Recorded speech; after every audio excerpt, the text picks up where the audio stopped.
அனைவருக்கும் வணக்கம்.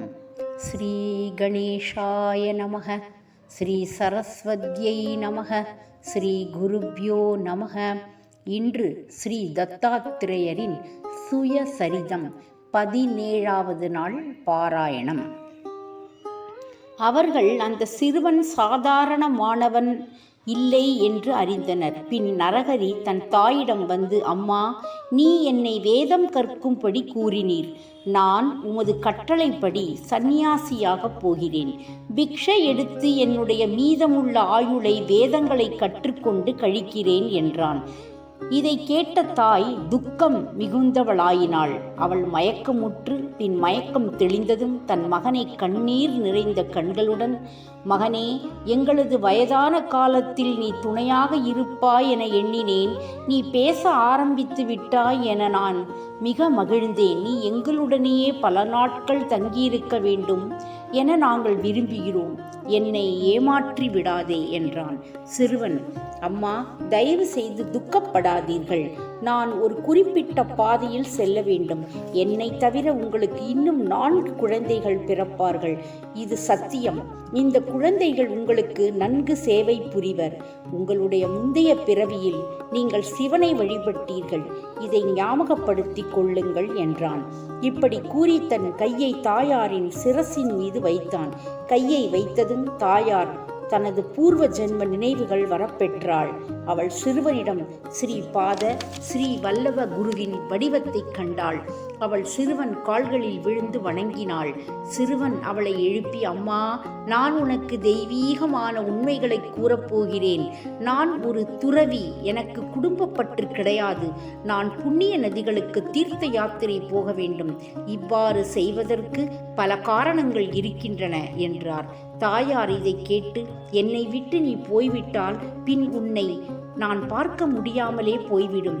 இந்த இளம் வயதில் கொடிய தவங்கள் நீ எவ்வாறு புரிய முடியும்? வேத சாஸ்திர பிராமணப்படி ஒரு மனிதன் 4 வருணாஸ்மரங்களையும் முறைப்படி அனுஷ்டிக்க வேண்டும். முதல் 12 வருடங்கள் பிரம்மச்சரியத்தில் செலவழித்து பின் திருமணம் புரிந்து கொண்டு இல்வாழ்க்கையில் கிரகஸ்த தர்மம் அனுசரிக்க வேண்டும். பின் கானகத்தில் தவம் செய்து வானப்பிரசத்தையும் கடைசியில் சந்நியாச ஆசிரமத்தை அனுசரிக்க வேண்டும்.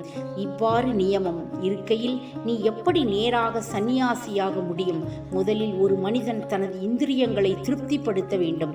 பின்னரே சந்நியாசியாக முடியும் என்றாள். தாயாரின் இந்த வார்த்தைகளை கேட்ட நரஹரி வாழ்வின் கொள்கைகளையும் தத்துவத்தையும் பற்றி நீண்ட பிரசங்கம் செய்தான். ஓ நாமதாரகா, குரு அவர்கள் தன் தாய்க்கு தத்துவ உபதேசம் செய்ததை நான் விரிவாக கூறுகிறேன். கவனமாக கேட்பாயாக என்று சித்தன் கூறுவான். பின் நரஹரியாக வந்து குரு தன் தாயாரிடம் கூறினார், நமது உடல் நிலையானது அல்ல என்று நீ உணர வேண்டும். ஆகவே நீ உடலை உறுதுணையாக எப்பொழுதும் எண்ணக்கூடாது. அனித்யானி சரீராணி நைவ சாஸ்வதக நித்யம் சந்நிகிதோ மிருத்யுஹ கர்த்யோ தர்ம சங்கரஹ. உடலும் அதன் அழகும் நிலையானது அல்ல. மரணம் ஒவ்வொரு நாளும் நெருங்கிக் கொண்டு இருக்கிறது.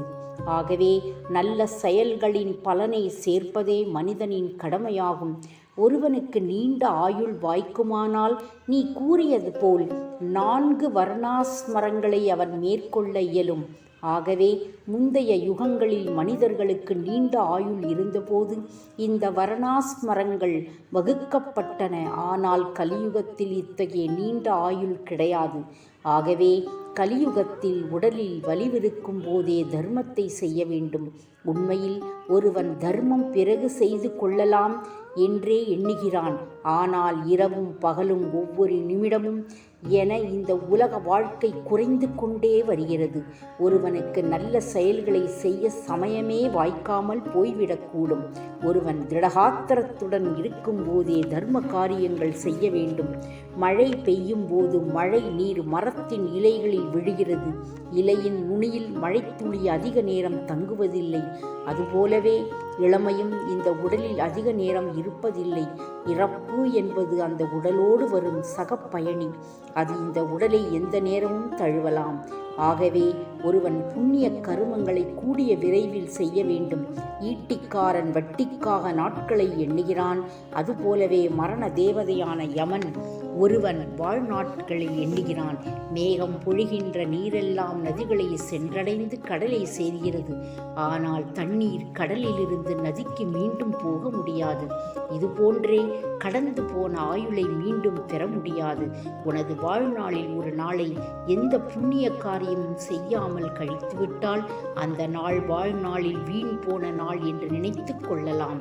மனைவி, குழந்தைகள், செல்வம், சொத்து, காலம் ஆகிய எல்லாம் உடலைப் போன்றே நிலையற்றவை. நதியில் இருக்கும் முதலைப் போல் முதுமை நன்மையில் நாம் அறியாமலேயே பற்றி இருக்கிறது. இதை உணர்ந்து கொண்டு எவ்வளவு புண்ணியம் ஈட்ட முடியுமோ அவ்வளவும் இளமையிலேயே ஈட்ட வேண்டும்.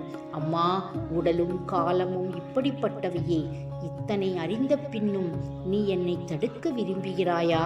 யமனுக்கு நெருங்கியவர்கள்தான் ஓய்வாக இருக்க முடியும். வாழ்க்கை என்பது மல்லிகைப்பூ போன்றது.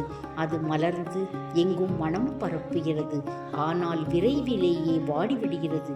நமது வாழ்க்கை இந்த மலர் போன்றது என நீ அறிய வேண்டும். சிறுவன் நரஹரி இதுபோல் வாழ்வின் நிலையாமை குறித்து உபதேசம் செய்தான். அம்பா பவானி இப்பொழுது தன் மகனை தடுப்பதில் எந்தவித நியாயமும் இல்லை என உணர்ந்து கொண்டாள். அங்கு கூடியிருந்த மக்கள் இந்த வார்த்தைகளை கேட்டு இத்தனை இளம் வயதில் இத்தகைய அரிய உபதேசம் செய்வதைக் கண்டு வியப்படைந்தார். இத்துடன் 17வது நாள் அத்தியாயம் முடிவடைந்தது. நன்றி.